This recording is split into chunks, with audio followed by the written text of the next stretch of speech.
मोदी ने वक्त पर पलटा खेल, राहुल और ओवैसी को झटका, सुप्रीम कोर्ट पहुंची केंद्र सरकार, फंस गए मौलाना और विपक्ष।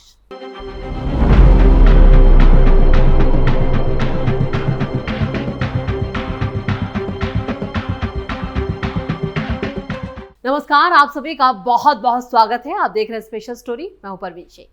देश में नया वक्फ कानून आने के बाद से ही इस पर दो अलग अलग तरह की प्रतिक्रियाएं देखने को मिल रही हैं। पहले वो लोग हैं जो इस नए वक्फ संशोधन कानून का स्वागत कर रहे हैं, जिनमें बड़ी संख्या में ही मुस्लिम समुदाय के लोग भी शामिल हैं। दूसरे वो हैं जो इस नए कानून का पुरजोर विरोध कर रहे हैं, जिनमें असदुद्दीन ओवैसी समेत कई विपक्षी दलों के नेता और कुछ मुस्लिम संगठनों के लोग शामिल हैं। जो इसके समर्थन में हैं, वो इससे खुश हैं और कह रहे हैं कि ये काम बहुत पहले हो जाना चाहिए था, जबकि इसका विरोध करने वालों ने सुप्रीम कोर्ट का दरवाजा खटखटाया है। इन सबके बीच केंद्र की नरेंद्र मोदी सरकार भी सुप्रीम कोर्ट पहुंच गई है। केंद्र ने सुप्रीम कोर्ट में केविएट दायर की है।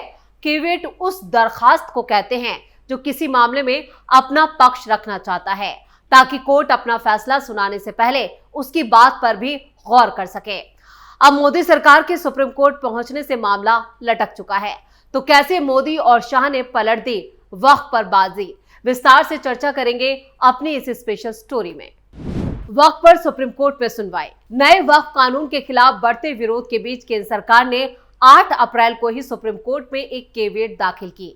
ये कदम वक्फ संशोधन अधिनियम 2025 की संवैधानिक वैधता को चुनौती देने वाली याचिकाओं के जवाब में उठाया गया।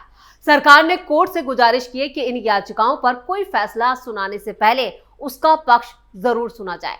लेकिन सवाल यह है कि आखिर केंद्र सरकार को सुप्रीम कोर्ट में केविएट दाखिल करने की जरूरत क्यों पड़ी और इसका मकसद क्या है। केविएट एक कानूनी शब्द है जिसका मतलब होता है कि कोई पक्ष कोर्ट में यह अर्जी देता है कि उसकी बात सुने बिना कोई फैसला ना लिया जाए। यानी केंद्र सरकार ने सुप्रीम कोर्ट से कहा है कि वक्फ कानून के खिलाफ दायर याचिकाओं पर भी कोई आदेश पारित करने से पहले सरकार की राय को सुना जाए। ऐसा इसलिए क्योंकि सरकार नहीं चाहती कि कोर्ट कोई एक तरफा फैसला दे, जिससे इस नए कानून पर सवाल उठे या इसे रोका जाए। सरकार का मानना है कि उसने ये कानून सोच समझकर बनाया और उसे अपना पक्ष रखने का पूरा मौका मिलना चाहिए। वक्फ संशोधन अधिनियम 2025 को हाल ही में संसद में पास किया गया था। इसे 5 अप्रैल को राष्ट्रपति द्रौपदी मुर्मू ने मंजूरी दी। ये कानून वक्फ बोर्ड और वक्फ संपत्तियों के मैनेजमेंट को बेहतर करने के लिए लाया गया है। सरकार का दावा है कि इससे ट्रांसपेरेंसी आएगी और वक्फ संपत्तियों का सही इस्तेमाल होगा। लेकिन कई लोग, खासकर मुस्लिम संगठन, इस कानून को अपने अधिकारों में हस्तक्षेप करार दे रहे हैं। उनका कहना है कि ये कानून मुस्लिम समुदाय के अधिकारों को कमजोर करता है और संविधान के खिलाफ है। इसी वजह से सुप्रीम कोर्ट में इस नए कानून के खिलाफ काफी सारी याचिकाएं दाखिल की गई हैं। यानी ये वो लोग हैं जिन्होंने वक्फ की संपत्ति में काफी ज्यादा गड़बड़ियां की है, जिसमें विपक्ष के कई नेता भी शामिल हैं। जो सर्वे आ रही है, जो जांच की जा रही है, उसमें ये खुलकर सामने आया है। इसलिए ये सबसे ज्यादा शोर मचा रहे हैं। कौन कौन पहुंचा है सुप्रीम कोर्ट। वक्फ कानून के खिलाफ सुप्रीम कोर्ट में याचिका दाखिल करने वालों में कई बड़े नाम शामिल हैं, जिनमें ऑल इंडिया मुस्लिम पर्सनल लॉ बोर्ड, जमीयत उलेमाए हिंद जैसी संस्थाएं भी शामिल हैं। इसके अलावा पार्टियों के नेता भी कोर्ट पहुंचे हैं, जिनमें कांग्रेस सांसद मोहम्मद जावेद वक्फ संशोधन बिल को चुनौती देते हुए उन्होंने 4 अप्रैल को शीर्ष कोर्ट का दरवाजा खटखटाया। मोहम्मद जावेद जो है वो कांग्रेस के नेता हैं। यहाँ पर पार्टी ने नहीं बल्कि एक नेता ने ये याचिका दायर की है। वक्फ संशोधन अधिनियम 2024 पर संसदीय समिति के सदस्य भी रहे हैं मोहम्मद जावेद। कांग्रेस सांसद और लोकसभा में पार्टी के सचेतक मोहम्मद जावेद ने अपनी याचिका में कहा है कि यह संशोधन संविधान के अनुच्छेद 14 यानी समानता का अधिकार, अनुच्छेद 25 धर्म का पालन और प्रचार करने की स्वतंत्रता और 26 यानी धार्मिक संप्रदायों को अपने धार्मिक मामलों का प्रबंधन करने की स्वतंत्रता और अनुच्छेद 29 जिनमें अल्पसंख्यकों के अधिकार और 300 यानी संपत्ति का अधिकार का उल्लंघन करता है। वही 4 अप्रैल को ही ऑल इंडिया मजलिसे इत्तेहादुल मुस्लिमीन के प्रमुख और हैदराबाद से सांसद असदुद्दीन ओवैसी ने भी बिल के खिलाफ सुप्रीम कोर्ट का दरवाजा खटखटाया। इसके अलावा आम आदमी पार्टी के विधायक अमानतुल्लाह खान ने भी शनिवार को वक्फ बिल को चुनौती देते हुए सुप्रीम कोर्ट का दरवाजा खटखटाया। इसके बाद bar association for protection of civil rights नामक एक और गैर सरकारी संगठन ने भी इस बिल के खिलाफ विरोध करते हुए सुप्रीम कोर्ट में याचिका दायर की है। इधर तमिलनाडु के मुख्यमंत्री एम.के. स्टालिन की पार्टी द्रमुक ने भी मामले को सुप्रीम कोर्ट में उठाने के लिए याचिका दाखिल की। केरल के सुन्नी मुस्लिम विद्वानों और मौलवियों के धार्मिक संगठन समस्त केरल जमियत उलेमाए की ओर से भी एक याचिका दायर की गई है। वकील जुल्फिकार अली पीएस के जरिए उन्होंने भी याचिका दायर की। उधर एसडीपीआई इस संस्था की अगर बात करें तो इस संस्था को बैन संस्था यानी पीएफआई की सहयोगी और उसकी राजनीतिक पार्टी के तौर पर आम लोग जानते हैं और इसने भी सुप्रीम कोर्ट का दरवाजा खटखटाया। हालांकि संस्था का इस मसले पर हमेशा वो इनकार करती रही। अब संस्था के द्वारा जो सुप्रीम कोर्ट में याचिका दायर की गई है उसमें Tayyab Khan Salmani, Anjum Qadri, Indian Muslim League समेत अब तक वक्फ के खिलाफ सुप्रीम कोर्ट में याचिकाओं का ढेर लग चुका है। वक्फ के खिलाफ दायर याचिकाकर्ताओं का कहना है कि ये कानून संविधान के कई नियमों जैसे धार्मिक आजादी, समानता के अधिकार का उल्लंघन करता है। याचिकाकर्ताओं का यह भी आरोप है कि सरकार इस कानून के जरिए वक्फ प्रॉपर्टीज पर कंट्रोल लेना चाहती है। कई जानकारों का दावा है कि सुप्रीम कोर्ट ने अपने पुराने फैसले में यह साफ किया है कि एक बार वक्फ हमेशा के लिए वक्फ होता है, यानी अगर कोई प्रॉपर्टी वक्फ को दे दी जाती है तो उस संपत्ति का स्वरूप आगे कभी नहीं बदलेगा। केंद्र सरकार का सुप्रीम कोर्ट जाना। अब केंद्र सरकार ने इन याचिकाओं को देखते हुए सुप्रीम कोर्ट में केवियट दाखिल किए ताकि वो अपनी बात रख सके। सरकार का कहना है कि ये कानून देश के हित में है और इसे बनाने में सभी नियमों और कानूनों का पालन किया गया है।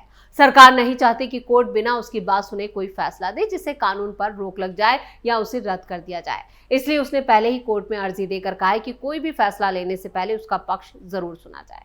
इस मामले की सुनवाई सुप्रीम कोर्ट में 15 अप्रैल को होने की संभावना है। इससे पहले 7 अप्रैल को ही चीफ जस्टिस संजीव खन्ना की बेंच ने जमीयत उलेमाए हिंद के वकील कपिल सिब्बल को भरोसा दिया था कि इन याचिकाओं को जल्द सुनवाई के लिए लिस्टेड करने पर विचार किया जाएगा।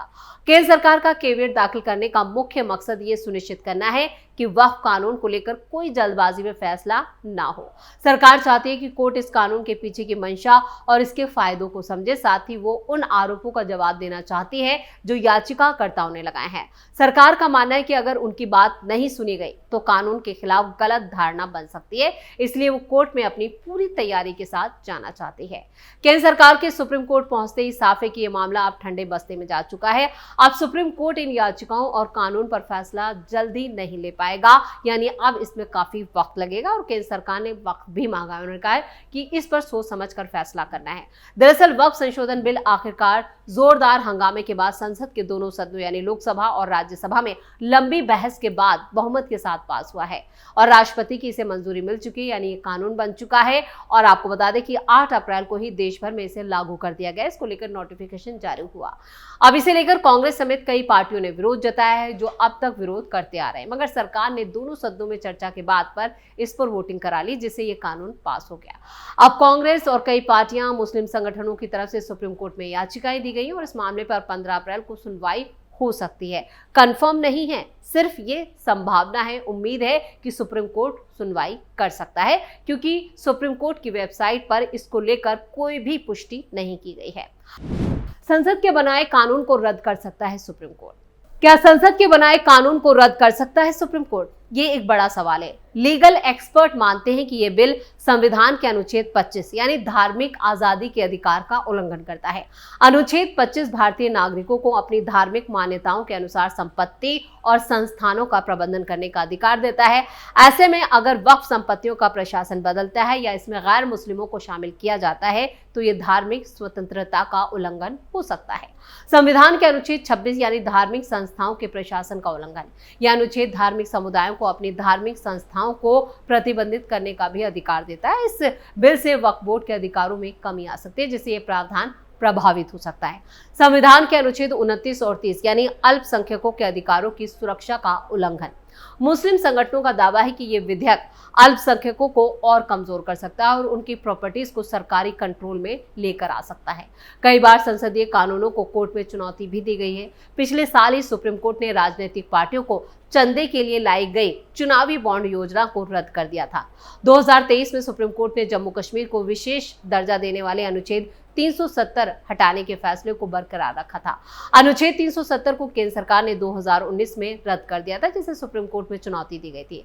ऐसे में ज्यादा संभावना है कि सुप्रीम कोर्ट वक्फ बिल की याचिका ही मंजूर ना करे और वो ज्यादा से ज्यादा देख सकता है कि वक्फ का मसला धार्मिक मामले से जुड़ा है या नहीं और ये संविधान का उल्लंघन तो नहीं करता। बस इससे ज्यादा यहाँ पर सुप्रीम कोर्ट कुछ नहीं कर सकता। यानी जो तमाम याचिकाएं दायर की गई हैं उस पर सुनवाई हो सकती है और उसके कानूनी यानी संवैधानिक पहलुओं को देखा जा सकता है, उसकी समीक्षा की जा सकती है। यानी सुप्रीम कोर्ट जो याचिकाएं दाखिल की गई हैं उसके संवैधानिक पहलुओं को देख सकता है, लेकिन अगर इसे रद्द करने की बात की जाए तो ये नामुमकिन नजर आ रहा है। ऐसे में विपक्ष और तमाम मुस्लिम संगठनों को यहाँ पर तगड़ा झटका सुप्रीम कोर्ट से लग सकता है। स्पेशल स्टोरी में इतना ही। वीडियो कैसा लगा कमेंट करके अपनी राय जरूर दें। वीडियो को लाइक करें, शेयर करें और कैपिटल टीवी को सब्सक्राइब जरूर करें। धन्यवाद।